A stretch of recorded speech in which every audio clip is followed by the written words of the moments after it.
सिंधी लोक गीत में भगत हिकु अहम भूमिका निभाईंदो आहे ऐं जॾहिं बि भगत जो नालो ईंदो आहे तॾहिं संत कंवर राम जो नालो सभिनी खां पहिरियों ईंदो आहे।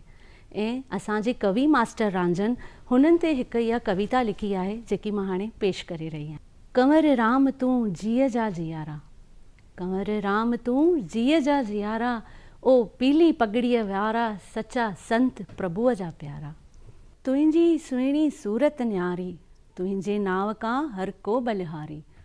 तुंहिंजी सुहिणी सूरत न्यारी, तुंहिंजे नाव का हर को बलिहारी। ओ कान कुंडलिन वारा सचा संत प्रभुअ जा प्यारा। सुवाली कीन कए तो खाली, तो वठ अचन पिया केई मवाली। सुवाली कीन कए तो खाली, तो वठ अचन पिया केई मवाली। तुंहिंजा ॾिठासी अज़ब नज़ारा, ओ पीली पगड़ीअ वारा सचा संत प्रभुअ जा प्यारा। तो कोंदर कई कुर्बानी, ॾिने सिर बि ख़ुशीअ सां जानी।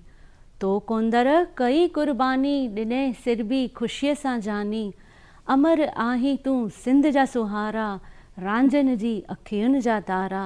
रांझन जी अखियुनि जा तारा, रांझन जी अखियुनि जा तारा। ओ पीली पगड़ीअ वारा सचा संत प्रभुअ जा प्यारा, प्रभुअ जा प्यारा।